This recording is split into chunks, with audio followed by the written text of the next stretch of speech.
नमस्कार. लोकशाही हेल्पलाईन मध्ये मी विशाल पाटील आपल्या सगळ्यांचं स्वागत करतो. माझ्यासोबत आहे माझा सहकारी. नमस्कार, मी ऋषी देसाई. लोकशाही हेल्पलाईन मराठी माध्यमांमध्ये सगळ्यात पहिल्यांदा एक असा प्रयोग होतोय जो महाराष्ट्राला महाराष्ट्राशी जोडतोय. खरोखर आहे ऋषी. रोज काय होतं ना की राज्यातल्या जनतेसमोर अनेक माध्यमं ज्या प्रकारची बातमी देतात की ती बातमी पोहोचल्यानंतर अनेक वेळा नकारात्मकता यायला सुरुवात होते आणि अशा याच्यातच कुठेतरी त्या फक्त बातम्या पोहोचवण्यापेक्षा पत्रकारितेचं व्रत घेतल्यानंतर लोकशाही न्यूज चॅनलने देखील त्याचं उत्तरदायित्व स्वीकारण्यासाठी लोकशाही हेल्पलाईन हा विशेष उपक्रम आज 6 वाजल्यापासून थेट तुमच्यासाठी हाती घेतलेला आहे. हा जो नंबर आहे हा संपर्क क्रमांक लोकशाहीच्या ऑफिसचा आहे. हे माध्यम आहे, आम्ही माध्यम म्हणून काम करतोय. अर्थात प्रसार माध्यम या म्हणण्यापेक्षा आता मदत माध्यम, सहाय्य माध्यम म्हणून आमची भूमिका असेल. महाराष्ट्रातल्या त्या असहाय्य प्रत्येक माणसापर्यंत आम्ही पोहोचतोय आणि त्याची बातमी म्हणून नाही तर त्याला आम्ही मदतीचा हात देतोय. सरकारपर्यंत संवादाचं हे माध्यम असेल, पण त्याही पल्ल्याआड जाऊन तुमची मदत आणि तुम्हाला मदत करणाऱ्या माणसांची साथ याच्यामधला समन्वय म्हणून लोकशाही न्यूज आज ठामपणे उभं राहत आहे. यासाठी आमचा नंबर सेव्ह करून ठेवा 022 68 799 102. नक्कीच. ज्या प्रकारे माझ्या सहकार्यानं ही गोष्ट सांगितली, आणखी एक गोष्ट मला निश्चित सांगावीशी वाटते की गेल्या कित्येक दिवसांपासून आपण बातम्या पाहतोय की राज्य सरकार असेल, केंद्र सरकार असेल, यांच्यामध्ये कुठेतरी समन्वयाचा अभाव आहे. चला, राजकारण थोडं आजच्या दिवशी आपण बाजूला सारूयात, कारण शेवटी तुम्हाला आमचे आणि आम्हाला तुमचे प्राण हे वाचवणं अत्यंत महत्त्वाचं आहे. अशा वेळेला तो समन्वय साधून घेण्यासाठी म्हणून लोकशाही न्यूज चॅनलला आज हे व्रत आपल्या हाती घेतलेलं आहे. आपल्याला प्रश्न पडला असेल नेमकं हे व्रत आहे तरी काय. तर सध्या राज्यामध्ये कोरोना रुग्णांचा वाढता आकडा ही चिंतेची बाब होत असताना अनेक ठिकाणी बेड्स उपलब्ध नाहीये, अनेक ठिकाणी व्हेंटिलेटर उपलब्ध नाहीये, अनेक ठिकाणी लसींचा तुटवडा आहे, तर काही ठिकाणी रेमडेसिवीरची मागणी असताना देखील त्याचा पुरवठा होताना दिसून येत नाहीये. मात्र अशा सगळ्या वातावरणामध्ये देखील काही हात असे आहेत जे तुमच्यापर्यंत ही मदत पोहोचवण्याचा सातत्यानं प्रयत्न करतात. मग का नाही, लोकशाहीनं हेच ठरवलं, आपल्या सगळ्या टीमनं मिळून ठरवलं की या सगळ्यांमध्ये सांगड घालून देण्यासाठी. म्हणजे अनेक ठिकाणी असे हात आहेत जे या कोरोना रुग्णांना, त्यांच्या नातेवाईकांना मदतीचा हात पुढे करतात. काही ठिकाणी रुग्ण आहेत ज्यांना हा मदतीचा हात त्यांच्यापर्यंत पोहोचत नाही. मग अशा वेळेला हा समन्वय साधण्यासाठीच आज आपण पाहणार आहोत आणि ती म्हणजे लोकशाही हेल्पलाईन नॉनस्टॉप. फेसबुक, ट्विटरवरही आपण आमच्याशी संवाद साधू शकता आणि आपल्याला जो क्रमांक अगदी काही क्षणांपूर्वी आम्ही सांगितला, पुन्हा एकदा त्याची नोंद करून घ्या. 022 68 799 102 या क्रमांकावर कॉल करा आणि आजच्या या संवादामध्ये तुम्ही देखील सामील व्हा. अर्थात हे केवळ फक्त 2-3 तासाची गोष्ट नाही आहे. कोरोनासाठी लढण्यासाठी लोकशाही न्यूजनं सातत्यानं महाराष्ट्राच्या सोबत, महाराष्ट्रासाठी आणि महाराष्ट्राच्या निमित्तानं जगाला एक नवी ओळख निर्माण केली आहे. त्याच व्रताची ही पुन्हा नव्यानं सुरुवात करतोय लोकशाही हेल्पलाईन.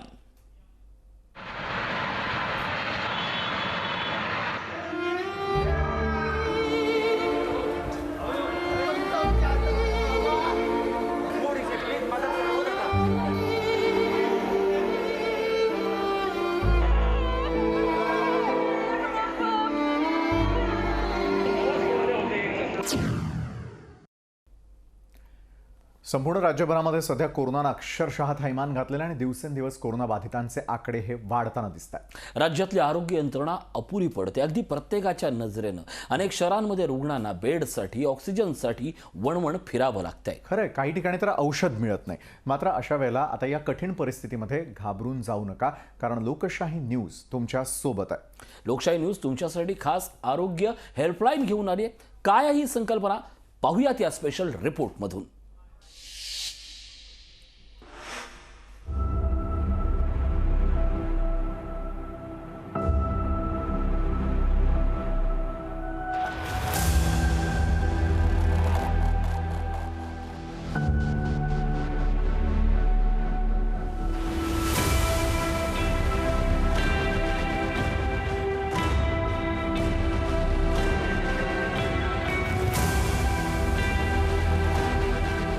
महाराष्ट्रात कोरोनाचा पुन्हा एकदा प्रकोप झालेला पाहायला मिळतोय. राज्यातल्या विविध शहरांमध्ये कोरोना रुग्णांच्या आकड्यांमध्ये चांगलीच वाढ होतीये. राज्यातल्या जवळपास प्रत्येक शहरात कोरोनाचा अक्षरशः स्फोट होताना दिसतोय. अशा परिस्थितीत राज्यातल्या आरोग्य व्यवस्थेवर आता ताण वाढलाय. गंभीर रुग्णांना रुग्णालयात उपचारासाठी बेड मिळणं देखील अवघड झालंय.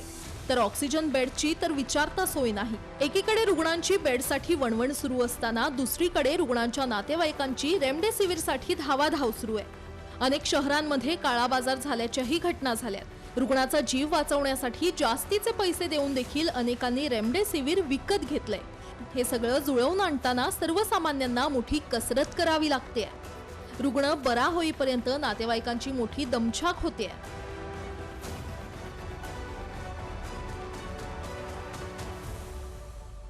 अशा परिस्थितीत सरकार आणि प्रशासनानं तात्काळ पावलं उचलणं गरजेचं आहे. मात्र अनेकदा सर्वसामान्यांचा आवाज सरकारपर्यंत पोहोचत नाही. त्यामुळे लोकशाही न्यूज तुमच्या मदतीला आलंय. तुम्हाला कोरोना संदर्भात कुठली समस्या असल्यास आमच्याशी संपर्क साधा. ती सोडवण्यासाठी आम्ही प्रयत्न करू.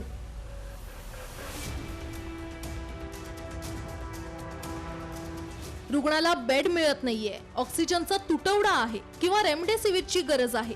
तुमच्या समोर समस्या उभी ठाकते तर फोन उचला आणि लोकशाही न्यूज सोबत संपर्क करा. तुमची समस्या आम्ही स्थानिक लोकप्रतिनिधी, आरोग्य अधिकारी आणि प्रशासकीय अधिकाऱ्यांपर्यंत पोहोचवू आणि ती सोडवण्यासाठी तुमच्या सोबत राहू.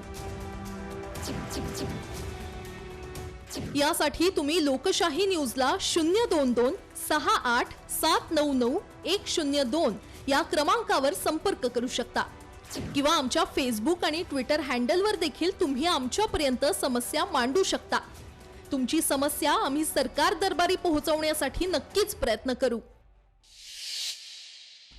नक्कीच आजच्या लोकशाही हेल्पलाईनच्या माध्यमातून फक्त सरकारपर्यंतच त्यांचा आवाज पोहोचवायचा नाहीये, तर असे अनेक रिअल लाईफ हिरोज आहेत ज्यांनी खऱ्या अर्थानं लोकांची मदत करण्यासाठी म्हणून पुढाकार घेतलेला आहे. स्वखर्चानं का होईना ते पुढे सरसावताना दिसतात. अनेक वेळेला असं होतं की आपण फक्त राजकारण्यांवरती, आरोग्य यंत्रणेवरती टीका करून मोकळे होतो. आपण स्वतः काय करतोय हा देखील एक प्रश्न स्वतःला विचारणं गरजेचं आहे. तुम्ही देखील आमच्याबरोबर जोडले जाऊ शकता, तुमच्या समस्या मांडू शकता. तुमचा आवाज सरकारपर्यंत, आरोग्य यंत्रणेपर्यंत पोहोचवण्याची जबाबदारी आमची. क्रमांक पुन्हा एकदा लिहून घ्या, 022 68 799 102. त्यानंतर माझ्या सहकाऱ्यांकडे मी जाणार आहे. ऋषी, अनेक रिअल लाईफ हिरोजना आपण आतापर्यंत भेटलो. असेच रिअल लाईफ हिरोज आहेत ते आज आपल्या जनतेशी भेटणार आहेत, त्यांना आलेले अनुभव शेअर करणार आहे. पहिलं आज आपल्यासोबत जे ते कोण जोडले जातात? आपल्यासोबत तुषार जगताप जोडले जात आहेत. आपण पाहतो की ऑक्सिजनची किंमत काय आहे ती या क्षणाला महाराष्ट्रात नाही तर अवघ्या देशभरात समजते. प्रत्येक माणूस ऑक्सिजनच्या एका गोष्टीसाठी एकतर तो दुसऱ्याला फोन करतो किंवा धावाधाव करतो, किंवा या दोघांच्याही परिघात जो आलेला नसेल माणूस तो प्रचंड दुसऱ्यासाठी व्यथित झालाय. पण तुषार जगताप ही व्यक्ती अशी आहे की जी इतरांसाठी देवदूत बनली आहे. बरोबर आहे. तुषार जगताप यांनी खरं तर स्वखर्चानं आतापर्यंत 18 लाख रुपये खर्च करून ऑक्सिजनचा पुरवठा केलेला आहे. आपण बघतो ऑक्सिजनचा किती तुटवडा आहे सध्या राज्यात, देशभरामध्ये. देशाला इतर देशांची मदत घ्यावी लागते. अशा वेळेला असे देवदूतही आहेत जे ऑक्सिजनचा पुरवठा विनामूल्य या सर्व रुग्णांपर्यंत कशा प्रकारे पोहोचवता येईल यासाठी. तुषारजी, खूप खूप स्वागत आपलं लोकशाही हेल्पलाईनमध्ये. लोकशाही हेल्पलाईन आज खरं तर लोकांपर्यंत या संकट काळामध्ये काय करावं हे जाणून घेण्यासाठी आम्ही सगळ्यांशी जोडले गेलेलो आहोत. पहिले गेस्ट आहात आजचे तुम्ही. काय तुमचा अनुभव आहे या कोरोना काळामध्ये? ऑक्सिजनचा किती तुटवडा त्या ठिकाणी आहे आणि ऑक्सिजन मिळवण्यासाठी रुग्णांना किती धडपड करावी लागते आणि त्यांची हीच समस्या तुम्ही कशा प्रकारे सॉल्व्ह करता? नमस्कार. लोकशाही चॅनल तर मी या ठिकाणी पहिले धन्यवाद देतो का त्यांनी अतिशय चांगल्या विषयाला हात घातलेला आहे. आज महाराष्ट्रामध्ये बघितलं तर सरकार असू द्या, रुग्ण असू द्या किंवा आरोग्य व्यवस्था असू द्या किंवा डॉक्टर असू द्या, हे सर्व संभ्रमित झालेले आहेत. कुठेही पारदर्शकता आपल्याला या ठिकाणी दिसत नाही. आपण जो काही प्रश्न केलाय का ऑक्सिजन संदर्भामध्ये काय चाललंय, तर ऑक्सिजनच्या संदर्भामध्ये आज अक्षरशः ऑक्सिजनच्या अभावी लोकांचा मोठ्या प्रमाणात मृत्यू या ठिकाणी होत आहे. आणि हे मृत्यू ज्यावेळेस आम्हाला बघायला मिळतात त्यावेळेस आम्हाला अतिशय दुर्दैव वाटतात.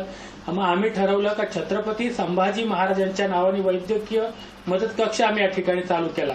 सरकारवर बोटं ठेवून, आरोग्य यंत्रणेवर आरोप करून आज ते दिवस नाही. आज आपल्याला जर काही करायचं असेल तर आपल्याला रुग्णांची मदत करावी लागेल. तर त्यासाठी काय करावं लागेल, तर अतिशय महत्वाचा जो विषय होता तो या अगोदर होता तो रेमडेसिवीर.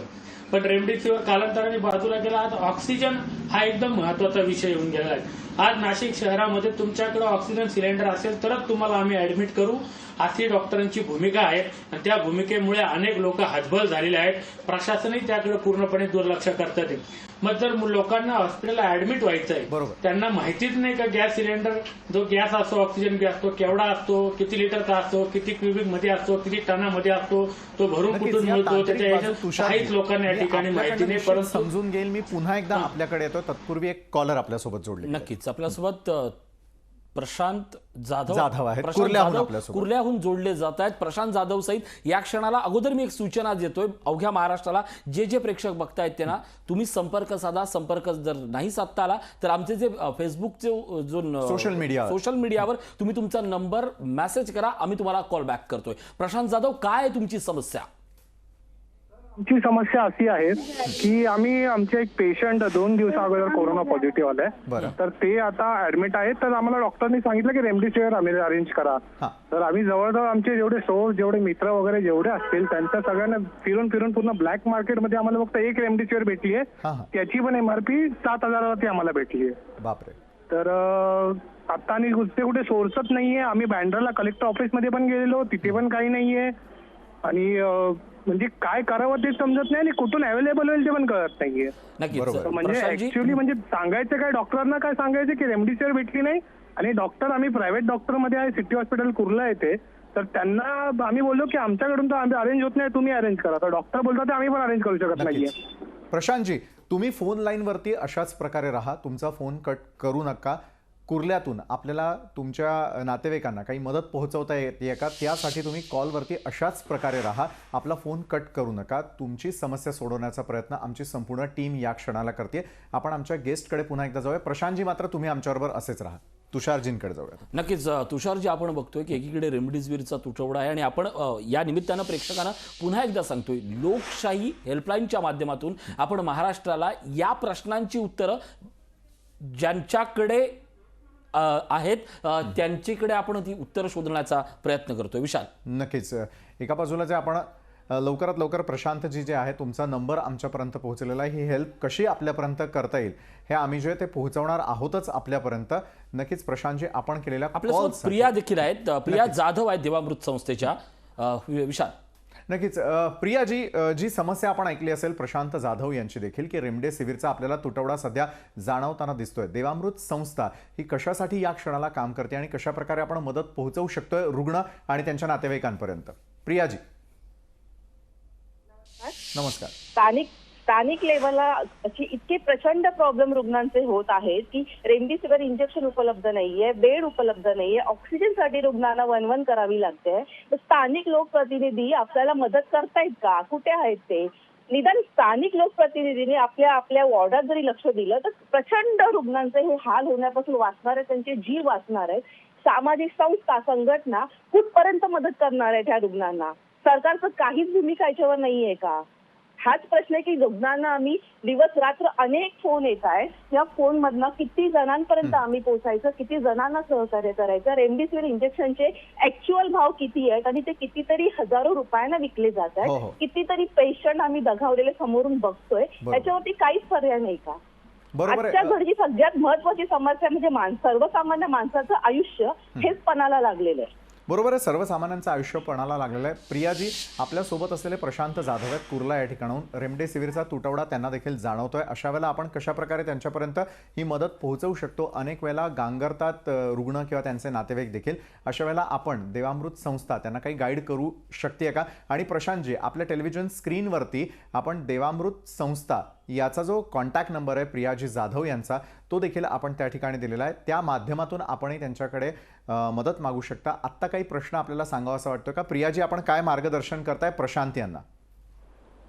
प्रशांतजी, आपणास कोणत्याही पद्धतीचं सहकार्य हवं असेल, इंजेक्शन बद्दल, बेड बद्दल, ICU बद्दल, अगदी कोविड पेशंटच्या खाण्यापिण्याच्या सोयीपासून जी काही मदत तुम्हाला हवी असेल ती देवामृत फाउंडेशन नक्कीच तुम्हाला त्या परीने त्या लेवलला नक्कीच सहकार्य करेल. माझा नंबर आपल्याकडे आहे. तुम्ही कधीही 24/7 ला तुम्ही कधीही फोन करू शकता. देवामृत फाउंडेशन आपल्यासाठी सदैव तत्पर आहे. नक्कीच. माझी विनंती आहे या सगळ्याच्या निमित्तानं, प्रशांत जाधव हा एक जे कॉलर आहेत किंवा देवामृत संस्था असेल, महाराष्ट्रातले प्रेक्षक जे या क्षणाला बघतायत त्या प्रत्येकाला विनंती आहेत, ह्यातला हा सगळा कार्यक्रम तुम्ही प्रत्येकानं नीट टिपा, कारण कधी कुठला नंबर आपल्या कामासाठी येईल याची आपल्याला कल्पनाही नसेल. त्यामुळे प्रशांत जाधवांना कदाचित तुम्ही या क्षणाला अनभिज्ञ असाल, पण एखादी मदत तुमची प्रशांत जाधव यांना देवदूत म्हणून होऊ शकते, किंवा या ठिकाणी ज्या प्रिया जाधव आहेत त्यांच्याकडे सारख्या संस्थांची मदत तुम्ही योग्य माणसांपर्यंत पोहोचू शकतात. महाराष्ट्रातला या घडीतले जे देवदूत आहेत, महाराष्ट्रातल्या ज्या सामाजिक संघटना आहेत, आरोग्य संघटना आहेत, त्यांची मदत आपण रुग्णांपर्यंत पोहोचवतोय. नक्कीच रुग्णांचे प्राण वाचावे. त्याचबरोबर रुग्णांना अनेक वेळेला प्रश्न पडतो की अशा वेळेला किंवा एखादा रुग्ण आपल्या घरात पॉझिटिव्ह आढळल्यानंतर पहिलं स्टेप काय असावं, त्याच दृष्टीनं आज हा समन्वय साधण्याचा आपण प्रयत्न करतोय. प्रशांतजी, तुमच्या प्रश्नांची उत्तरं मिळाली आहेत प्रियाजींकडून? धन्यवाद प्रशांतजी आणि धन्यवाद प्रियाजी. आपण आमच्याबरोबर जोडला गेलात आणि या हेल्पलाईनच्या माध्यमातून राज्यातल्या जनतेपर्यंत आपण मदत पोहोचवू शकलो त्यासाठी.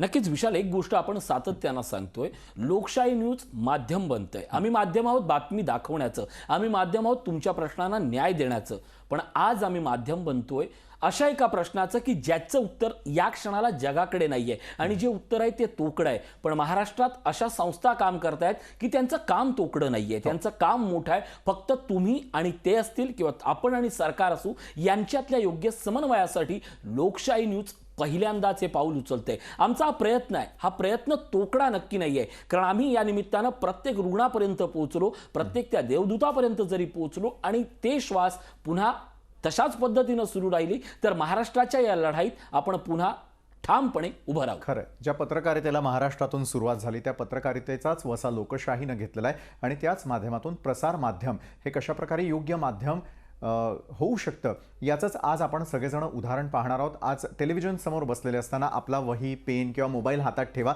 जेणेकरून काही हे महत्त्वाचे नंबर तुमच्याकडे नोंद करून ठेवा. तुमच्याच माध्यमातून ही ब्रेक द चेन जी आपल्याला सगळ्यांना करायची आहे, एक चेन बनवूया जेणेकरून आपण एकमेकांना आधार देऊ शकतो, एकमेकांना मदत करू शकतो. त्यानंतर आपण थेट तुषारजी यांच्याकडे जाणार आहोत, ज्यांनी आत्ताच ऑक्सिजन संदर्भातला तुटवडा आणि त्याची कशाप्रकारे ते रिक्वायरमेंट पूर्ण करतात त्याकडे जाऊयात. तुषारजी, आपण म्हणालात की ऑक्सिजन मिळणं, त्याचा पुरवठा होणं हे सुरळीत होताना दिसत नाहीये, मात्र यावरती आपण कशाप्रकारे मात मिळवताय, कोरोना रुग्णांपर्यंत ज्यांना ऑक्सिजनची गरज आहे त्यांच्यापर्यंत कशी पोहोचवतायत, पुरवतायत? आज काय झालंय, आज बरेच हॉस्पिटल हे प्रचंड भरलेले आहेत. बऱ्याच लोकांचे आज जर या महाराष्ट्रात तुम्ही जर बघितलं तर सर्वजण आम्हाला आयसीयूचा बेड पाहिजे, ऑक्सिजनचा बेड पाहिजे अशी मागणी करतात. ते प्रचंड हॉस्पिटल भरलेले आहेत. अनेक डॉक्टरांना ज्यावेळेस आम्ही भेटलो तर तुम्ही पेशंटची ऍडमिशन का करून घेत नाही, त्यावेळेस त्यांनी सांगितलं की ऑलरेडी आमच्याकडे ऑक्सिजनवर, बायपॅपवर आणि व्हेंटिलेटरवर प्रचंड पेशंट आहेत. त्यावेळेस अचानक आलेलं पेशंट आम्हाला ऍडमिट करता येत नाही. कमीत कमी 2-5 तास तरी आम्हाला त्यांना सांगावं लागतं, 2-5 तास तुम्ही तुमची व्यवस्था करा. एखादं आमचं पेशंट जर चांगलं सेटल झालं तर त्याच्या जागेवर आम्ही तुम्हाला घेऊ. मग हे 2-5 तासामध्ये समजा त्याची ऑक्सिजन लेवल 90, 91, 92 असेल आणि त्या 2-5 तासामध्ये त्याला ऑक्सिजन मिळाला नाही तर त्याची ऑक्सिजन लेवल ही 85, 86, 80, 70 पर्यंत जाते. जिथं त्याला वेळेवर जर ऑक्सिजन मिळाला असता तर त्याला 1 लिटर, 2 लिटर, 3 लिटर देऊन तो वाचू शकतो. परंतु 2-5 तासाच्या गॅपमध्ये एवढं मोठं नुकसान होतं का त्याला 5-5, 10-10 लिटर देऊन देखील तो त्या ठिकाणी वाचू शकत नाही. मग आम्ही यातला मध्यम काढायचा प्रयत्न केला. का डॉक्टरने जर एखाद्या रुग्णाला सांगितलं किंवा एखाद्या रुग्णाला बेड मिळायसाठी, हॉस्पिटल मिळायसाठी 4, 5, 10 तासाचा अवधी असेल तर त्याने आमच्याशी संपर्क करायचा. आम्ही त्यांना 7, 8, 9, 10, 11, 12 तासाचा बॅकअप ऑक्सिजन देणार. त्या 12 तासामध्ये त्यांनी हॉस्पिटल बेड शोधायचा आहे. आम्ही सुद्धा प्रयत्न करतो का त्यांचा 12 तास जोपर्यंत त्यांचा ऑक्सिजन आम्ही देऊ शकतो तोपर्यंत आम्ही त्यांना बेड शोधून चांगल्या हॉस्पिटलकडे, चांगल्या डॉक्टरकडे त्यांना देऊन त्यांचे जीव या ठिकाणी वाचवण्याचा प्रयत्न केला. आम्हाला सांगायला आनंद होतो का आम्ही या ठिकाणी 300-400 लोकांचे गेल्या 15 दिवसापासून जीव वाचवू शकतो. त्या लोकांचे चांगले चांगले अभिप्राय आम्हाला या ठिकाणी आले. नक्कीच तुषार सारख्यांचं जे देवदूत म्हणून हे जे कार्य आहे हे कार्य अत्यंत महत्त्वाचं मानलं जाते, कारण गरजू माणसांना अशा पद्धतीनं मदत करावी लागते. गोष्ट फक्त तुषारची नाही आहे, तुषार सारखे असंख्य लोक आहेत, असंख्य संघटना आहेत, त्या सगळ्यांशी आपण बोलण्याचा प्रयत्न करतोय, कारण त्यांनाही त्यांचं काम जास्तीत जास्त गरजू लोकांपर्यंत पोहोचवायचं आहे.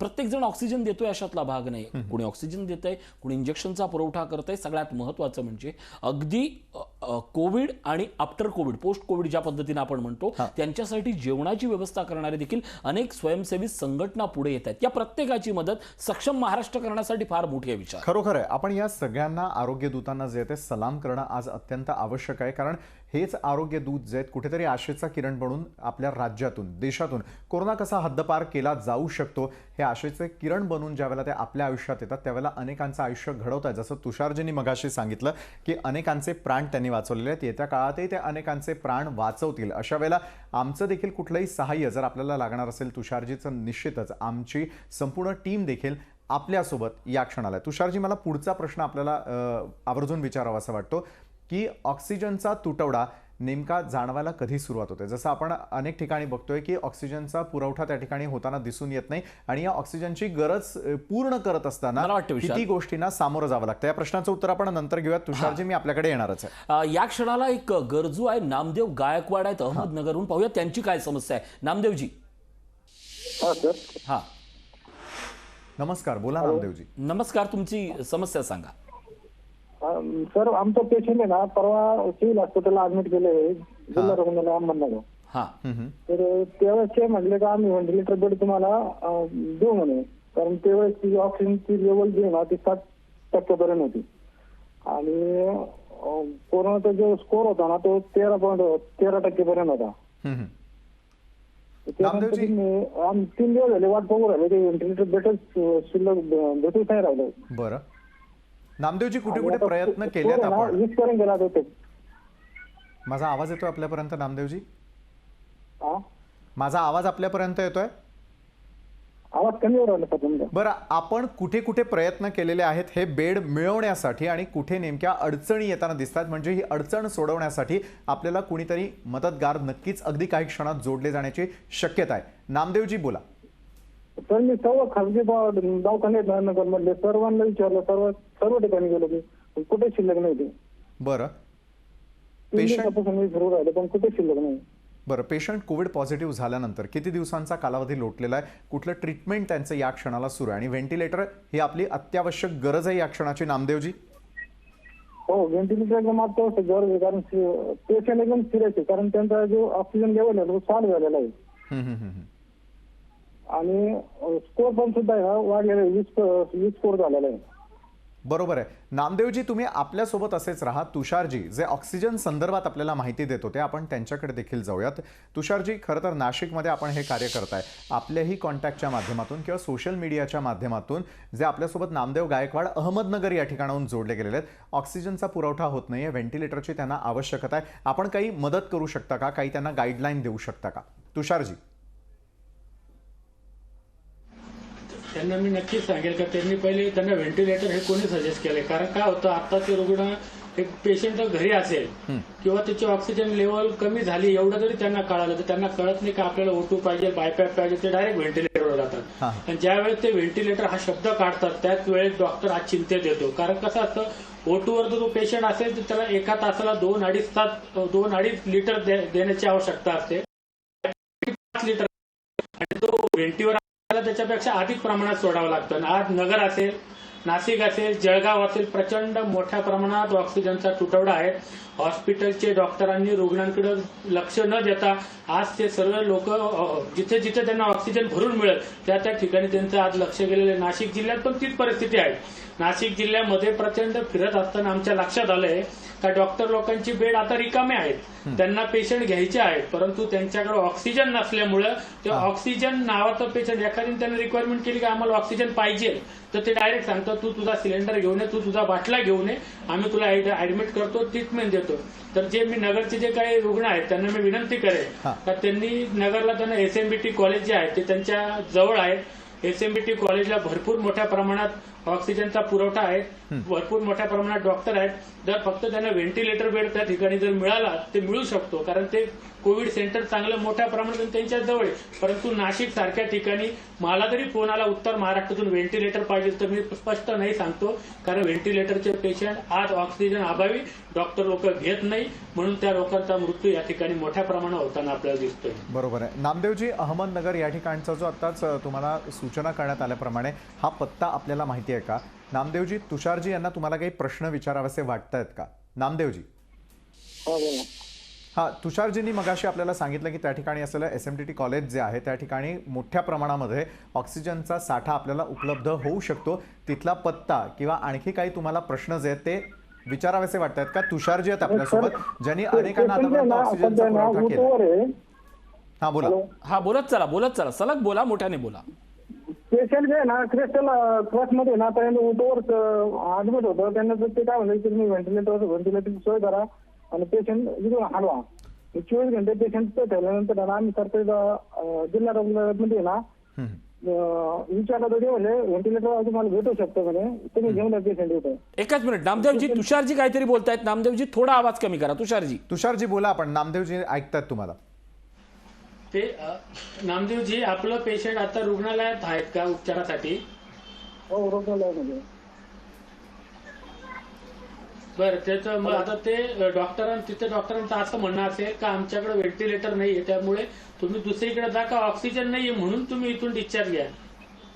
नाही, ऑक्सिजन भरपूर आहे पण व्हेंटिलेटर नाही. अच्छा, मग तुम्हाला SMBT कॉलेज माहिती आहे? सिन्नर घोटी रस्त्याला कुठं? तुम्ही सिन्नर घोटी रस्त्याला SMBT कॉलेज आहे, तिथे जर गेलात तर तिथे डॉक्टर नाईक म्हणून आहेत. त्यांना तुम्ही भेटलात, माझं नाव जरी सांगितलं मी, तुमचं नाव त्यांना सांगतो, 100% त्या ठिकाणी तुम्हाला ते व्हेंटिलेटरचा बेड उपलब्ध करू देईल. त्यासाठी मी पण त्यांना विनंती करेन. तर तुम्ही SMBT कॉलेजशी संपर्क करा, त्या ठिकाणी तुम्हाला नक्कीच व्हेंटिलेटरचा बेड हा उपलब्ध होईल. बाकी इतर ठिकाणी ऑक्सिजन अभावी कुठे नक्कीच तुषारजी, तुमचं म्हणणं त्यांच्यापर्यंत आपण पोहोचवलंय. नामदेवराव, तुम्हाला विनंती आहे की कृपया तुषारजी आणि या सगळ्या संदर्भात तुम्ही त्यांच्याशी थेट बोलून घ्या, कारण आपल्याकडे आता महाराष्ट्रातनं संपूर्णपणे कॉलची रांग लागलेली आहे. प्रत्येक जणांचं उत्तर आपण देतोय. लक्षात घ्या, इथं आपण फक्त लोकशाही हे माध्यम तुमच्यासाठी एक प्लॅटफॉर्म उभं करतोय. अनेक ठिकाणी वस्तूचा संचय होऊ नये आणि जे करतायत त्यांच्यापर्यंत तुम्ही पोहोचावात, हा आमचा प्रामाणिक प्रयत्न आहे. नक्कीच. त्यानंतर आपण थेट नाशिकला जाणार आहोत. आपल्यासोबत जोडले जात आहेत डॉक्टर अतुल वडगावकर. डॉक्टर अतुलजी, आरोग्य व्यवस्थेवरती आपण सातत्यानं ताशेरे ओढतोय, मात्र आरोग्य व्यवस्थेवरती किती मोठ्या प्रमाणामध्ये ताण हे डॉक्टरांना किंवा फ्रंटलाईन वर्कर्सना हे जास्त माहिती आहे. या कोविड सिच्युएशनमध्ये ही दुसरी आलेली लाट असताना राज्यातली देशातली परिस्थिती नेमकी काय आहे, अनेकांना याचं गांभीर्य नाही आहे. मात्र आरोग्य व्यवस्थेवरती असलेला ताण अगदी थोडक्यात आधी जाणून घेऊयात, मग पुढच्या प्रश्नांकडे वळूयात. डॉक्टर अतुल, की इथं आरोग्य व्यवस्थेवर खरोखरच खूप मोठा ताण आहे. म्हणजे एकतर ऍडमिट करण्यासाठी कुठल्याच हॉस्पिटलमध्ये बेड नाही आहेत, किंवा बेड असेल तर ऑक्सिजनचा खूप मोठ्या प्रमाणावरती तुटवडा आहे आणि व्हेंटिलेटरचा पण तुटवडा आहे. ऑक्सिजन हा सगळ्यात मोठा, म्हणजे नाशिकमध्ये जर विचार केला तर ऑक्सिजनचा खूपच मोठा जास्त तुटवडा आहे. त्यामुळं बऱ्याच वेळेला पेशंटला जागा असूनही नाकारावं लागतंय, कारण ऑक्सिजनच नसेल तर ट्रीटमेंट काय देणार असं परिस्थिती आहे. नक्कीच डॉक्टर, म्हणजे आरोग्य व्यवस्थेवरती मोठ्या प्रमाणामध्ये त्या ठिकाणी ताण असल्याचं दिसलंय. पुढचे कॉलर देखील आपल्यासोबत जोडले गेले आहेत. इस्लामपूर या ठिकाणाहून पुढचे कॉलर आहेत सागर कडसालकर. नक्कीच सागर, आपला प्रश्न विचारा. चंद्रपूर वरून बोलतोय. पेशंट इस्लामपूरमध्ये ऍडमिट आहे. बरं. आणि सर त्यांना रेमडेसिवीर अजिबात भेटत नाही. 4-5 दिवस झाले पेशंट व्हेंटिलेटरवर आहे. खूप गंभीर परिस्थिती आहे. हा सागर, तुम्ही पुन्हा एकदा तुमचा प्रश्न मांडा. सर, प्रॉब्लेम असा आहे की इस्लामपूरमध्ये आमचे पेशंट ऍडमिट आहे. आम्ही स्थानिक पंढरपूरचे रहिवासी आहे. सागर, तुमचा प्रश्न पुन्हा एकदा सांगितलं तर बरं होईल आणि आपण सलग बोला प्लीज. सलग बोला सागर. रेमडेसिवीर भेटत नाहीये सर पेशंटला. इस्लामपूरमध्ये पेशंट ऍडमिट आहे. मुळात सागर यांचा प्रश्न आपल्यापर्यंत आलेला आहे.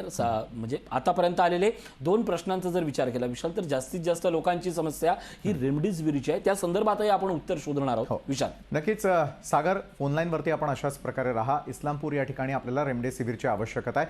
काय नेमकं केलं जाऊ शकतं या संदर्भातलं आपण मार्गदर्शन घेणार आहोतच. तत्पूर्वी डॉक्टर अतुल आपल्यासोबत आहेतच. डॉक्टर अतुल, आपण बघतोय की रेमडेसिवीरचा अनेक ठिकाणी तुटवडा असल्याचं दिसतंय, ऑक्सिजनचा तुटवडा असल्याचं दिसतंय. यावरती आपण आरोग्य व्यवस्था आणखी सुरळीत करण्याचे प्रयत्न करतोच आहोत. मात्र डॉक्टर अतुल, आपण आणखी एक जे इनोव्हेशन केलेलं होतं अनेक रुग्णांचे प्राण वाचवण्यासाठी, अगदी त्याबद्दल आधी जाणून घेऊयात आणि मग इतर प्रश्नांकडे आपण जाऊयात की या कोरोना काळामध्ये कुठल्या प्रकारच्या आणखी ट्रीटमेंट्स आपण करून बघायला हव्या. प्रत्येकाच्या तोंडून ऐकायला येतं ऑक्सिजन नाहीये, व्हेंटिलेटर नाहीये, बेड उपलब्ध नाहीये, मात्र वेगळी उपचार पद्धती. डॉक्टर अतुल, की सगळ्यात पहिल्यांदा सगळ्या लोकांना ऑक्सिजन पर्यंत जाण्याची वेळ येत नाही किंवा अतिशय कमी लोकांना ऑक्सिजन पर्यंत जाण्याची वेळ येते.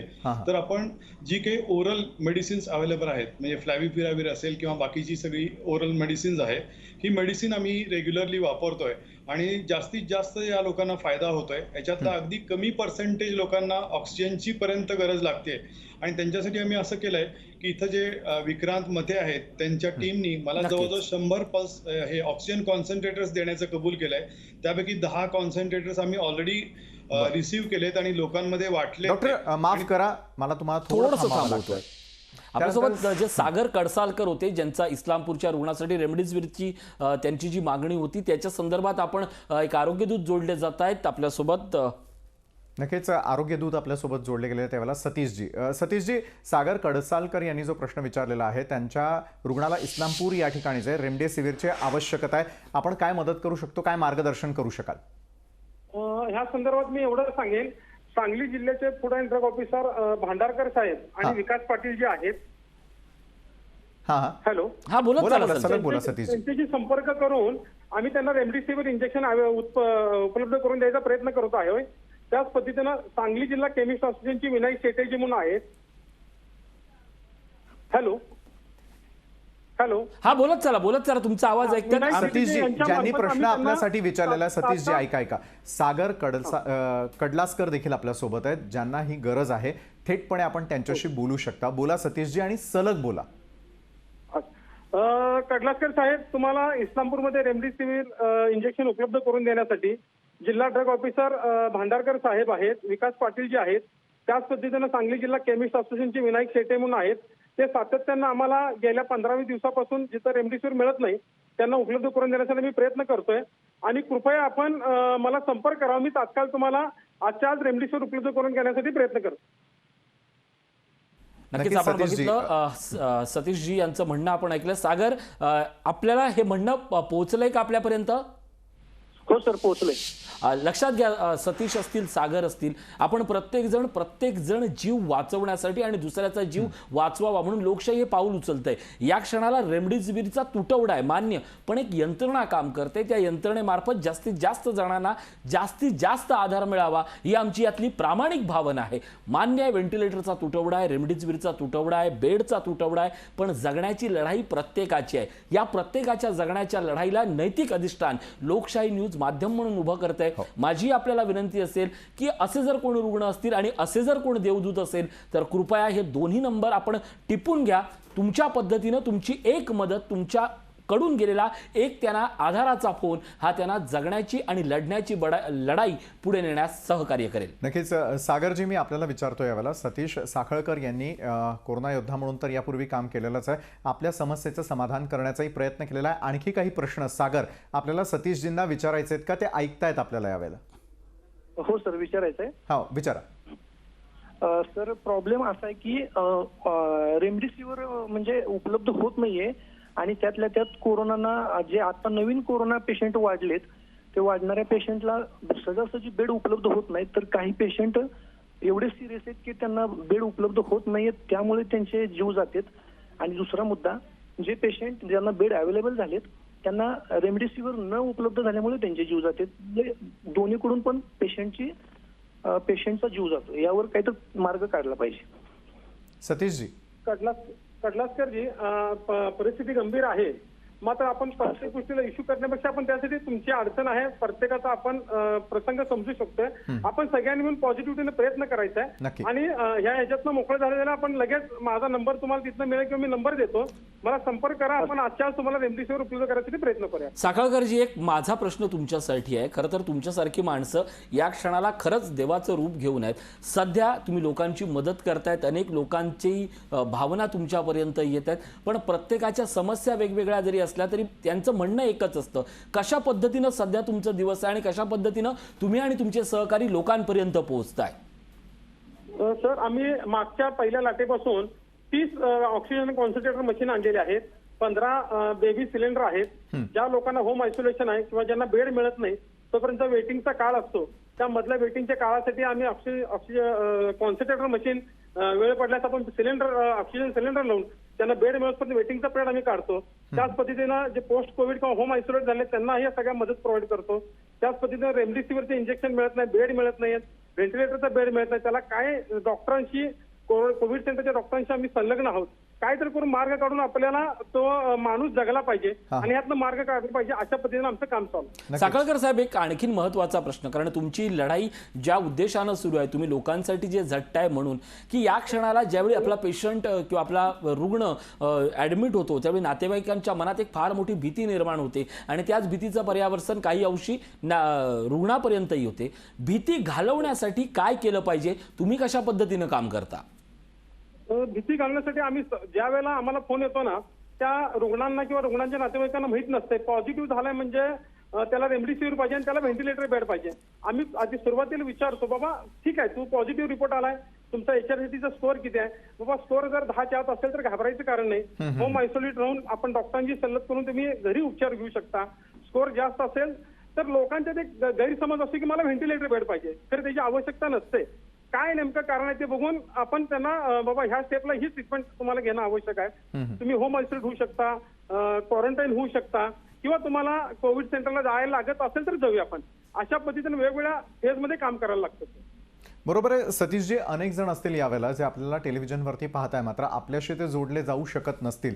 मग अशा वेळेला त्यांना जर आपल्याशी संपर्क साधायचा असेल, आपल्यासारख्या अनेक कोरोना योद्ध्यांशी संपर्क साधायचा असेल आणि जर एखाद्याच्या घरामध्ये सगळ्यात आधी बातमी येते की एखादा रुग्ण हा पॉझिटिव्ह आढळलेला, त्यानंतर कुटुंबियांमध्ये एक भीती देखील निर्माण झालेली असते, अशा वेळेला त्यांना दिलासा देण्यासाठी, त्यांची मानसिक स्थिती देखील योग्य रीतीनं राखण्यासाठी आणखी काही अशा प्रकारच्या संस्था काम करतायत का? हेल्पलाईन नंबर काम करतायत का? किंवा तुमचे सहकारी अशांना कशा प्रकारे दिलासा देण्याचा पूर्णपणे प्रयत्न करतात? सतीशजी. हो, सांगली जिल्हा प्रशासनानं आणि महापालिकेनं एक समुपदेशन केंद्र काढलेलं आहे आणि त्याचे ऑनलाईन नंबर डिस्प्ले केलेत. त्यावर तज्ञ 4 ते 5 डॉक्टरांची नियुक्ती केलेली आहे की बाबा तुम्हाला अडचण असेल तर तुमचं शंका तिथं दूर करण्यासाठी, समुपदेशन करण्यासाठी ऑलरेडी सांगली जिल्ह्याची टीम कार्यरत आहे. त्यांचे नंबर आम्ही आमच्या मार्फत व्हायरल करतो किंवा आपल्यासारख्या इलेक्ट्रिक मीडियातनं जे आता नवीन तुम्ही सिस्टीम काढलेली आहे की ह्या माध्यमातून आम्ही कुठं जर असतो तर एकमेकाशी जोडून एकमेकाच्या अशा अडचणीच्या प्रसंगात आपण उपयोगी पडू. नक्कीच सतीशजी, मी तुम्हाला तुमच्यापर्यंत तुमचे नंबर महाराष्ट्रापर्यंत पोहोचलेले आहेत, पण पुन्हा एकदा आमच्या एडिटर टीमला देखील विनंती करेन की तुमच्याकडचे जे सगळे अशा तुमच्यासारख्या आरोग्यदूतांचे, या संघटनांचे जे सांगलीमध्ये कार्यरत करतायत, सांगलीहून महाराष्ट्र जोडण्याचा, महाराष्ट्र उभा करण्याचा प्रयत्न करतायत, त्या सगळ्या योद्ध्यांना आम्ही सलाम तर करतोच, पण तुमच्या कार्यातनं आणखीन नव्या लोकांना मदत करण्यासाठी तुमचे नंबर आम्ही मागून घेऊ आणि ते महाराष्ट्राकडे डिस्प्ले करू. नक्कीच. धन्यवाद सतीशजी आणि धन्यवाद सागर, आपण केलेल्या या कॉलसाठी आणि आजच्या लोकशाहीच्या हेल्पलाईनच्या माध्यमातून जे प्रेक्षक यावेळेला आम्हाला बघताय, तुमच्या हातात असलेला मोबाईल फोन असेल किंवा वही असेल, पेन असेल, सगळं काही तयार ठेवा, कारण कधी कुणाला कुठल्या मदतीची आवश्यकता भासेल आणि त्यावेळेला तुमची भूमिका त्यांच्यासाठी महत्त्वाची देखील ठरू शकते. अशा वेळेला जे गरजू आहेत त्यांचेही नंबर लिहून ठेवा, जे मदत करताय त्यांचेही नंबर लिहून ठेवा. कदाचित ज्या गरजूंना ती मदत हवी आहे ती तुमच्याकडे असेल आणि ती तुम्ही त्यांच्यापर्यंत पोहोचवू शकता. त्यामुळे हे दोन्ही नावं आणि दोन्ही नंबर तुमच्या या लिस्टमध्ये नक्कीच नोंदवून ठेवा. लोकशाही हेल्पलाईन आज तुमच्यासाठी एक वेगळा वसा घेऊन आलेली आहे आणि एक वेगळा वसा आम्ही सगळ्यांनी मिळून उचललेला आहे की जास्तीत जास्त लोकांपर्यंत आज या कोरोनाच्या संकट काळामध्ये कशा प्रकारे मदत पोहोचवता येईल. राज्यकर्ते असतील, प्रशासनकर्ते असतील, अधिकारी वर्ग असेल, त्यांच्यापर्यंत तुमचा आवाज कशा प्रकारे पोहोचेल आणि सामाजिक संस्था जी मदत करताय ती तुमच्यापर्यंत कशी पोहोचू शकते किंवा तुम्ही त्यांच्यापर्यंत कसे जोडले जाऊ शकता, यासाठी आज समन्वयाचं काम जे आहे ते लोकशाहीची ही हेल्पलाईन आज करताना दिसते. वेळ झाली एका छोट्याशा ब्रेकची, मात्र आम्ही लगेच परततोय.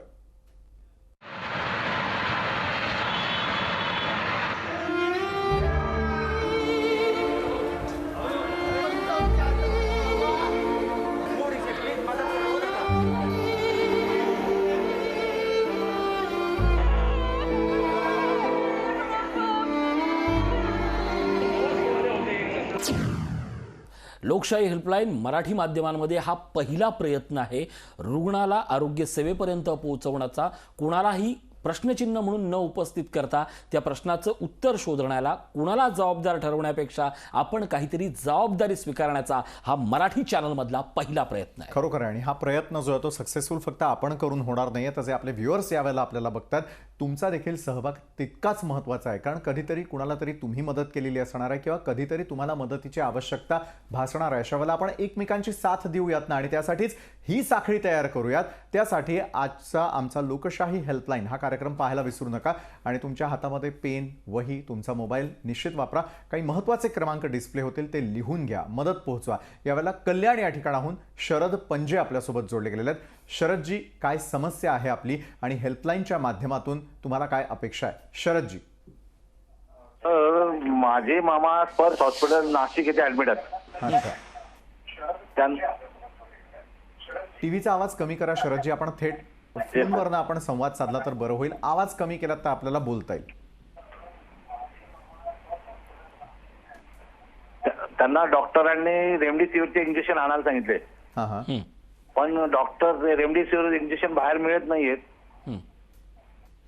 हॅलो, हा बोलत चला, सलग बोला. मला आवाज येतोय आणि आपला. एक त्यांनी इंजेक्शन ब्लॅकने आणलं, आता परत म्हणतात 2-3 आणा तुम्हाला इलाजसाठी पाहिजे तर. आणि कलेक्टरच्या ऑथॉरिटी शिवाय कोणी देत नाही सर. तर डॉक्टरने परस्पर मागितलं तर त्यांना डॉक्टरांना फक्त 48 इंजेक्शन मिळालेत.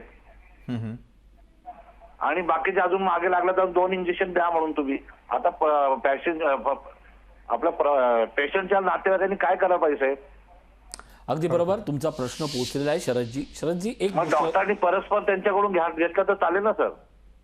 नक्कीच शरदजी, या समस्येवरती समाधान शोधण्याचा प्रयत्न करूयात. मात्र काय केलेलं आहे की राज्यात आणि देशात एक प्रोटोकॉल सांगितलेला आहे. या प्रोटोकॉलनुसार कलेक्टरच्याच माध्यमातून जे आहे हे रेमडेसिवीर अनेकांपर्यंत पोहोचतं.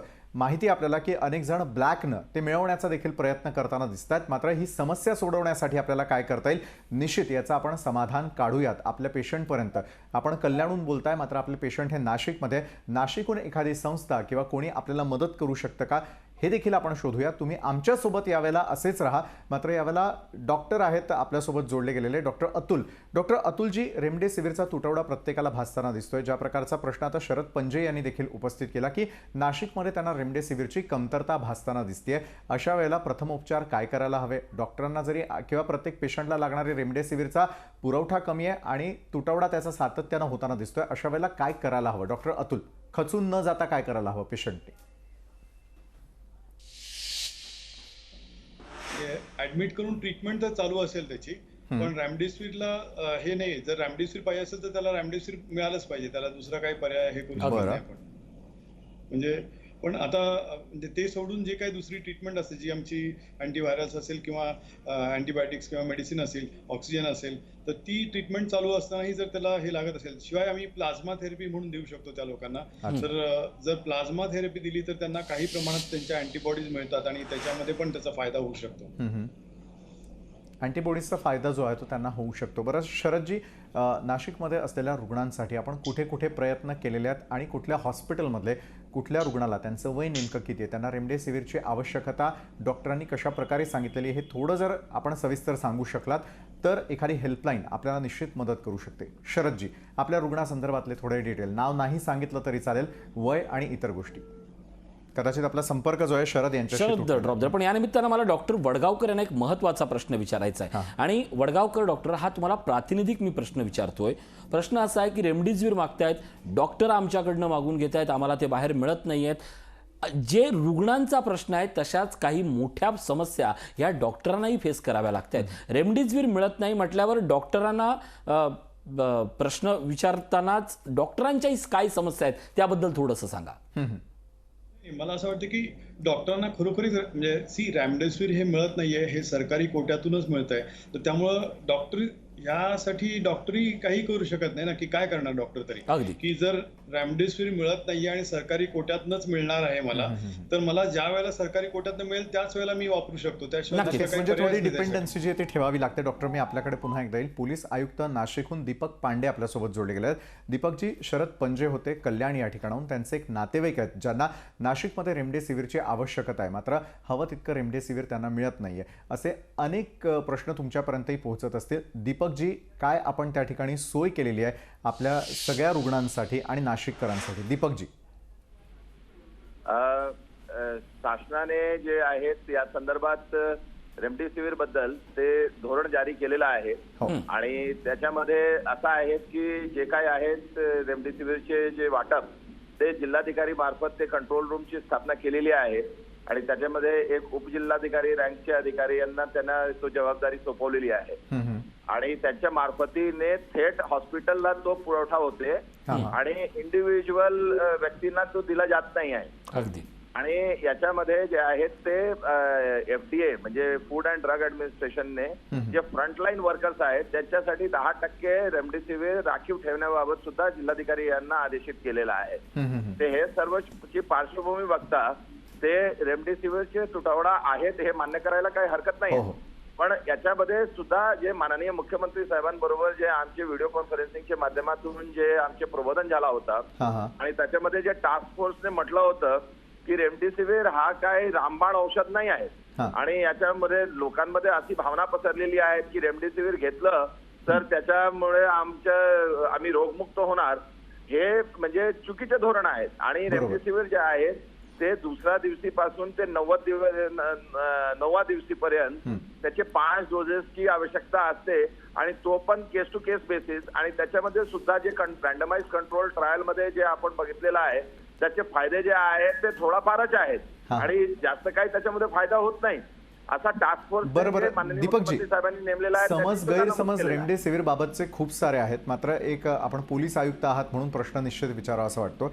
संपूर्ण राज्यभरात देशभरामध्ये रेमडेसिवीरचा काळा बाजार देखील होताना दिसतोय, ज्यावरती नियंत्रण मिळवणं अत्यंत आवश्यक आहे. पोलीस आयुक्त आहात आपण, रेमडेसिवीरचा होणारा हा काळा बाजार रोखण्यासाठी काय उपाययोजना आपण इतरांना सुचवणार आहात? याच्यामध्ये काळा बाजार संदर्भात आम्ही 3 गुन्हे पण दाखल केलेला आहे आणि याच्यामध्ये महत्वाचे विषय आहेत की काही ठिकाणी जे होतं ते वॉर्ड बॉय कडून ते चोरी रेमडेसिवीर होत होती, तर त्याच्यामध्ये पकडण्यास जे नाशिक सिटी पोलीस यांना यश मिळालेलं आहे. आणि त्याचबरोबर एका होमिओपॅथिक डॉक्टरने 2-3 वायल्स जे आहेत ते काळाबाजारीने दुसऱ्याला विकत होते, तर त्यांना आम्ही पकडलेलं आहे ट्रॅप लावून आणि त्यांचे रजिस्ट्रेशन कॅन्सल करण्यासाठी होमिओपॅथिक असोसिएशन ऑफ इंडियाला त्यांना आम्ही पत्र पण दिलेलं आहे की असे डॉक्टर जे आहेत त्यांचे रजिस्ट्रेशन कॅन्सल करायला पाहिजेत. आणि त्या निमित्ताने आम्ही लोकांना प्रबोधन पण केलेलं आहे की जर आपल्याला कोणीतरी असा डॉक्टर मिळत असेल जो काळाबाजारीमध्ये सहभागी असेल त्याचे नाव आम्हाला सुचवावं, त्यांना आम्ही ट्रॅप लावून केस लावू आणि त्यांचे रजिस्ट्रेशन कॅन्सल व्हावं यासाठी मेडिकल काउन्सिल ऑफ इंडिया यांना आम्ही पत्र पाठवू. या निमित्ताने आमचे प्रत्येक गोष्ट स्तरावर आमची कामगिरी सुरू आहे. नक्कीच आपण आमच्याबरोबर असेच राहा दीपकजी. थोडा वेळ मला थांबावं लागतंय. योगेश चौधरी आपल्यासोबत जोडले गेलेले आहेत. नाशिक या ठिकाणाहून ते काही मदत पोहोचवू शकतायत का, तर थेट त्यांच्याकडे जाऊयात. योगेशजी, शरद पंजे यांनी कॉल केलेला होता. कल्याण या ठिकाणचे तर रहिवासी आहे, मात्र त्यांचे नातेवाईक यावेळेला ट्रीटमेंट घेत आहेत. रेमडेसिवीरची आवश्यकता आहे नाशिकमध्ये. Yogeshji. Actually sir remdesivir actually माझा ज्या आता आम्ही जे पुष्पा चॅरिटी ट्रस्ट आहे आमची, तर इंजेक्शनचा आम्हाला असं काही आयडिया नाही. आमचं होलसेल आहे, पण इंजेक्शनचं जसं डॉक्टर वडगावकर सगळ्यांनी सांगितलं तर त्याचा तुटवडा खूप नाशिकमध्ये आणि डायरेक्ट मेडिकलमधून घेणं किंवा होलसेलमधून घेणं खूप पॉसिबल नाही. आता हे जे काही आहे ते गव्हर्नमेंटच त्यांना हेल्प करू शकतो. म्हणजे कलेक्टर किंवा जे कोविड सेंटर आहे, कोविड सेंटरचं ऑनलाईन त्यांनी ऍप्लिकेशन दिलं असेल तर ते लोकच त्यांना हेल्प करू शकतात. बरं, पण योगेशजी बोला. हॅलो, बोला सलग बोला. तुमच्या माध्यमातून फक्त एक आम्ही तुम्हाला आम्ही आवाहन करू शकतो की आम्ही सध्या आहे ना जे कोविड पेशंट आहेत ज्यांच्या घरी कोणी नाहीये किंवा ज्यांना ने आण करणारे कोणी नाही, तर त्या पेशंटसाठी आम्ही फ्री ट्रान्सपोर्टेशन सुरू केलेलं आहे. म्हणजे पेशंटच्या घरापासून तर मेडिकल हॉस्पिटल पर्यंत किंवा लॅब पर्यंत किंवा सिटी स्कॅन पर्यंत आपण त्यांचं सगळं फ्रीमध्ये ट्रान्सपोर्टेशन करणार आहे. आणि इव्हन आम्ही टिफिनची पण अरेंजमेंट केली नाशिक. योगेशजी, खूप चांगलं काम आपण करताय. तुमच्या चॅरिटेबल ट्रस्ट कडून आणखी काय काय उपक्रम आहेत त्याची माहिती मी आपल्याकडनं घेणारच आहे. तुम्ही आमच्याबरोबर असेच राहा. मात्र दीपक पांडेजींना मी मगाशी एक प्रश्न विचारलेला होता, तो म्हणजे काळ्या बाजारामध्ये रेमडेसिवीरची होणारी विक्री अनेक रुग्णांच्या जीवावरती बेतताना आपल्याला दिसते आहे. मात्र हा काळा बाजार करणारे असतात तरी कोण आणि त्यांची माहिती ही आपल्याला पोलिसांपर्यंत किंवा त्या ठिकाणी आपल्यासाठी मदतीला पुढाकार घेणाऱ्या अधिकाऱ्यांपर्यंत आपण कशी पोहोचवू शकता? दीपक पांडेजी देखील आपल्याला ऐकतात. योगेशजी. रेमडेसिवीर सर एक खूप मोठं मार्केट आहे. आता जसं म्हणजे माझे एक काका सुद्धा सिव्हिलला आहे, तर बरेच लोक तिथनं पेशंटचे रिलेटिव्ह सुद्धा रेमडेसिवीर चोरून नेत आहे, ज्यांचे म्हणजे ओल्ड एज अशी पण न्यूज ऐकायला मिळाली की पेशंटचे रिलेटिव्ह रेमडेसिवीर नेत आणि ते बाहेरच्या बाहेर गायब होतात. नक्कीच दीपकजी, आपण ऐकलं असेल की अनेक ठिकाणी काळा बाजार होताना दिसतोय. पोलिसांची तर खूप मदत होताना दिसते. म्हणजे लॉकडाऊन 1 लागल्यापासून आपण बघतोय की पोलीस आपला जीव धोक्यात घालून प्रचंड ताण आहे त्यांच्या. खरं आहे, आणि त्या ताणामध्येही ते काम करताना दिसत आहेत. अनेक समस्यांना तुम्हालाही सामोरं जावं लागतंय. पोलिसांच्या देखील या काळातल्या नेमक्या समस्या काय आहेत? कारण दीपकजी, सगळ्यात पहिलं जर एखादं आरोग्य केंद्र किंवा कोविड सेंटर पोलिसांसाठी उभारलं गेलं होतं ते नाशिक या ठिकाणाहून सुरुवात झालेली होती. दीपकजी, मला आज त्याची आठवण करून द्यावीशी वाटते. दीपकजी. आपला अगदी बरोबर आहेत म्हणणं. इथे आम्ही कोविड केअर सेंटर सुरू केलं होतं, पण सध्या प्रश्न रेमडेसिवीर आहेत आणि रेमडेसिवीरचे काळाबाजारी आहेत. अगदी. तर त्याच्यामध्ये महत्वाचे आहेत प्रबोधन करणे लोकांना की रेमडेसिवीर जे आहेत ते काही मॅजिक वंडर ड्रग नाही आहेत आणि हा टास्क फोर्सने म्हटलेला आहे. तर वारंवार हे जे आहे ते हे सांगणे गरजेचे आहे. लोकांमध्ये असा मनात बसलेला आहे की रेमडेसिवीर नाही मिळाला तर आम्ही मरणारच आणि रेमडेसिवीर मिळाला तर आम्ही जिवंत होणार. हे दोन्ही धारणा आहेत ते चुकीचे आहेत. हे एक औषध आहे जे व्हायरल लोड थोडाफार कमी करते आणि असा टास्क फोर्सने वारंवार सांगितलेला आहे. आणि याच्यामध्ये आपल्याला काळाबाजारी थांबवण्यासाठी पोलिसांना मदत करावं. जे काही आपल्याला जवळपासची लोकल यंत्रणा असेल त्यांना आपण माहिती पुरवावी. नक्कीच. धन्यवाद दीपकजी. पोलीस आयुक्त नाशिकचे होते. या सगळ्या कार्यक्रमाच्या निमित्तानं आम्ही महाराष्ट्राला विनंती करतोय की जिथं जिथं काळा बाजार असेल तिथं तिथं पोलिसांना कळवा. कारण आपण काळा बाजार पाहून दुर्लक्ष करणं, डोळे बंद करणं हेच काळा बाजाराला खऱ्या अर्थानं अवतरण देत आहे. नवी मुंबईहून एक कॉल येतोय. आपल्यासोबत विक्रम निमकर आहेत. विक्रमजी, बोला, थेट सलग म्हणणं मांडा.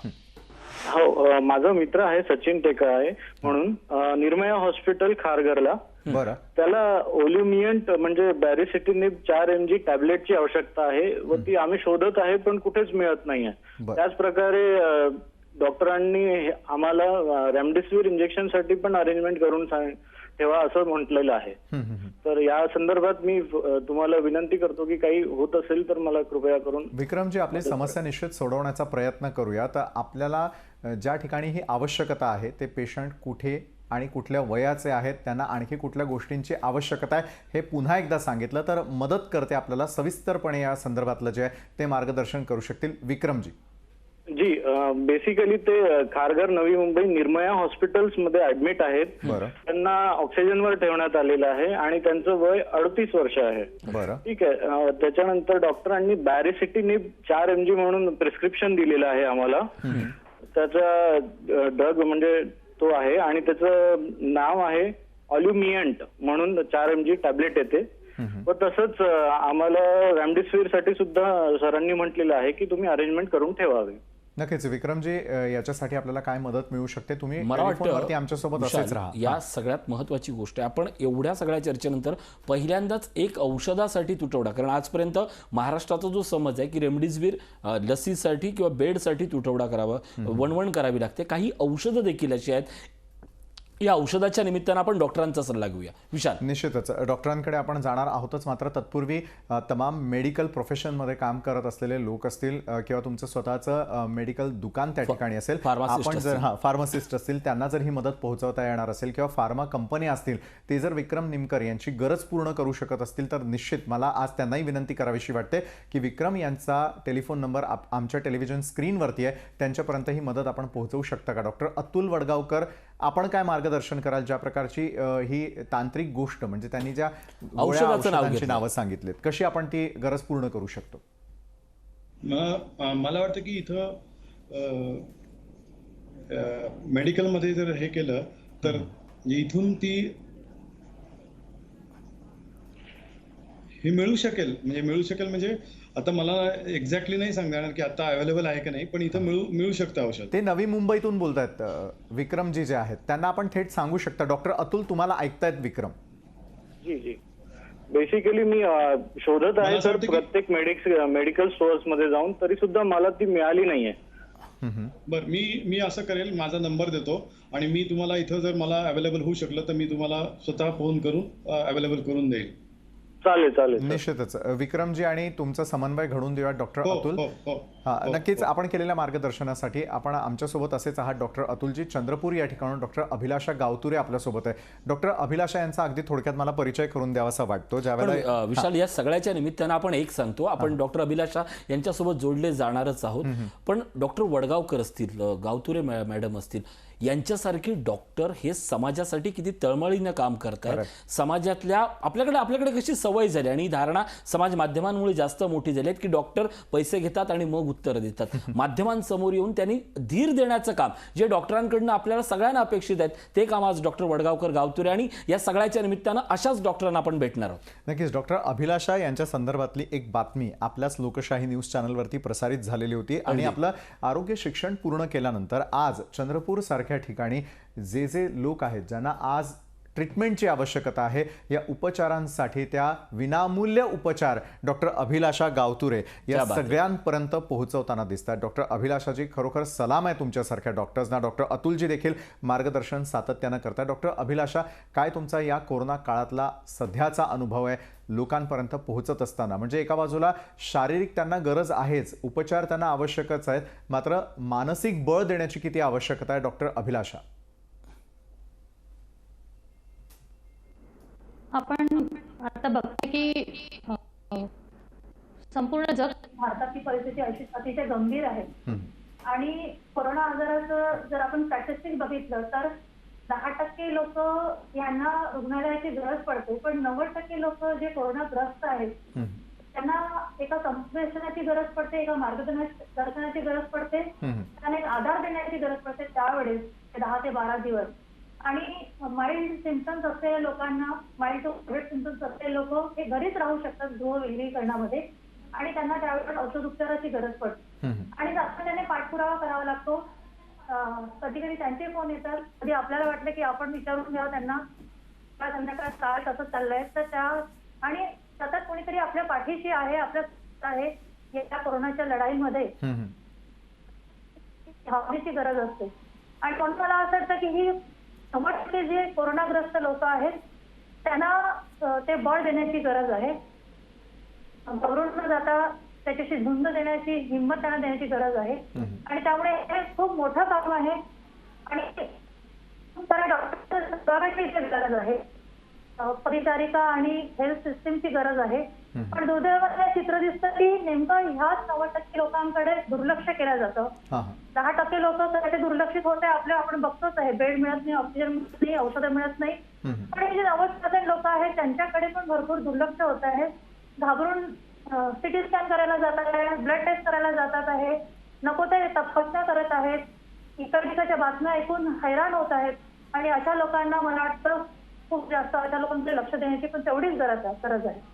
आणि म्हणून हे काम गृहविलगीकरणासाठी जे लोक इच्छुक आहेत आणि त्यांना या मार्गदर्शनाची गरज आहे. आणि एकीकडे आपण बघितलं की अशा रुग्णांना उपचार देताना आमच्या काही डॉक्टर मंडळींनी भरपूर चार्जेस त्यांच्याकडे घेतलेले आहेत. आणि या काळात जिथे कमाईचे आणि मिळकतीचे साधनं बंद झालेले आहेत, अशा वेळेस त्यांनाच आपल्या धीराची सपोर्टची गरज आहे. अशा वेळेस अगदी माफक दरात किंवा निःशुल्क उपचार देण्याची त्यांना गरज आहे, ही ओळखून आम्ही ते काम सुरू केलेलं आहे. नक्कीच डॉक्टर अभिलाषा, एक प्रश्न विचारावा असं वाटतो, या कोरोनाच्या संकट काळामध्ये प्रत्येकाचं आयुष्य पूर्णपणे बदललेलं आहे, आयुष्याकडे बघण्याचा दृष्टिकोनही पूर्णपणे बदललेला आहे. अशा काळामध्ये कधीतरी टेलिमेडिसिन अशा प्रकारे देखील उपचार करावे लागतील याची कल्पना तुम्हीही केली नसेल, आम्हीही केलेली नव्हती.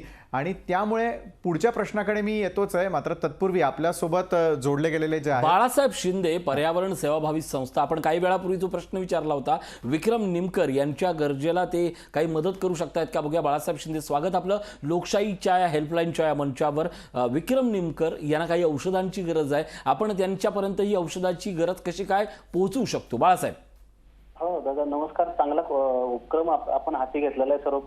सर्वप्रथम लोकशाहीचा मी आभारी आहे. धन्यवाद. वेळोवेळी आपण चांगले प्रकल्प राबवत आहात आणि कोण पेशंट आहेत, काय आहेत, आता आम्ही 1 वर्ष झालं पर्यावरण सेवाभावी संस्थेच्या माध्यमातून, सामाजिक कार्याच्या माध्यमातून आम्ही गोरगरीब पेशंट पर्यंत पोहोचत आहोत. कोविड काळ आहे, खूप भयानक परिस्थिती चालू आहे. अशा परिस्थितीमध्ये आम्हाला आमच्याकडून किंवा मग प्रशासन पालिका प्रशासनाच्या माध्यमातून जेवढी मदत करता येते, वेंटी बेड असतील, औषध असतील, रेमडेसिवीर असेल, अशा प्रकारचे आम्ही आमच्या पद्धतीने आम्हाला जेवढं जमल तेवढ्या ह्याच्यामध्ये आम्ही त्यांना मदत करत असतो. नक्कीच आपल्याकडे मदत हवी असेल काय असेल तर आम्हाला कळवा, आम्ही आमच्या पद्धतीने आमच्या परीने सर्वतोपरी प्रयत्न करू. बरं, नक्कीच बाळासाहेब, विक्रम निमकर यांची एक अडचण आहे, ती आपण सोडवू शकतो का? विक्रमजी, बाळासाहेब शिंदे पर्यावरण सेवाभावी संस्थेचे, ते आपल्याला कदाचित मदत करू शकतील. विक्रमजी यांच्याशी आपण पुन्हा एकदा संपर्क साधूया. पण या सगळ्याच्या निमित्तानं जे कार्यक्रम बघतायत त्यांना पुन्हा एकदा विनंती अशी आहे की या सगळ्याच्या निमित्तानं हे जेवढे नंबर आहेत ना, ते नंबर आपण टिपून घ्या. बाळासाहेब असतील, विक्रम असतील, कधी तुम्ही कोणाच्या गरजेला उपयोगी पडाल हे तुम्हालाही समजणार नाही, पण तुमचा एक कॉल हा अनेकांसाठी नवजीवन, नवीन संजीवनी देणार आहे. आपण या निमित्तानं पाहतोय की ॲम्युनियस अशा साधर्म्य असणाऱ्या नावाचं एक औषध विक्रम निमकर यांना हवं होतं. सध्या महाराष्ट्रात अशा जर औषधांचा जर काही तुटवडा असेल तर तुमच्या ओळखीचे औषध मेडिकलवाले असतील त्यांच्या मार्फत किंवा डॉक्टरांकडनं आपण त्यांना ही सजग औषधं पुरवू शकतो का, अशा जर कोणत्या संस्था असतील तर त्यांच्याशी संपर्क साधायला आम्हाला आवडेल. नक्कीच. पुढचे कॉलर आपल्याबरोबर पाथरी या ठिकाणाहून जोडले गेलेले आहेत. अमोल भाले पाटील आपल्यासोबत आहेत. नमस्कार अमोलजी, काय आपली समस्या आहे, कशा प्रकारे हेल्पलाईनच्या माध्यमातून ती आपण सोडवू शकतो? अमोल. हॅलो, बोला. हा नमस्कार सर, अमोल भाले पाटील बोलवलं मी. आमचं एक पेशंट आहे, आमच्या आत्याच्या सासूबाई, माजलगावला देशपांडे हॉस्पिटलमध्ये. त्यांना रेमडेसिवीर औषधाची, त्या इंजेक्शनची तात्काळ गरज आहे, बीड जिल्हा. बर, पुन्हा एकदा पेशंटचं नाव सांगू नका. तुमची जी जवळची रुग्ण आहेत ती नेमक्या कुठल्या हॉस्पिटलमध्ये आहेत, कधीपासून दाखल आहेत आणि डॉक्टरांनी तातडीनं त्यांना काय काय उपचार हे रुग्ण म्हणून तुम्हाला सांगितले आहेत, इथपर्यंत प्रश्न थांबत नाही, तर तुम्ही त्याची शोधाशोध कुठे आणि कुठल्या मार्गाने केली आहे? अमोलजी. मी सर परभणीमध्ये प्रॉपर सिव्हिलला काल 2 रात्रा घातल्यात आणि परभणीला 4 पेशंटला ऑक्सिजनचे सिलेंडर उपलब्ध करून दिलेत. म्हणजे बाहेरचे असेच फोन, जसे मला फोन आले तसं मी गेलो. मी थोडंफार समाजसेवेचं काम करतो. आज आता स्वतः माझ्या आत्याच्या म्हणजे ज्या सासूबाई आहेत त्यांचाच फोन आला तिकडून काकाचा आमच्या की बाबा आता असं आहे, रेमडेसिवीरची अर्जंट आत्ता गरज आहे. डॉक्टरनी तसं सांगितलं, हॉस्पिटलला उपलब्ध नाही. आता मी बऱ्याच ठिकाणी फोन केलेत पण कुठेही उपलब्ध झालं नाही. मी आपलं हे चॅनल थ्रू पाहिलं की हेल्पलाईन सुरू झाली आहे म्हणून, त्यामुळे आपल्याला कॉल केला. अमोलजी, तुम्ही आमच्यासोबत अशाच प्रकारे जोडलेले राहा. आपली जी समस्या आहे त्याविषयी आपल्याला काय समाधान शोधता येईल याकडे आमचं देखील लक्ष असेल. तुम्ही आमच्यासोबत असे संपर्क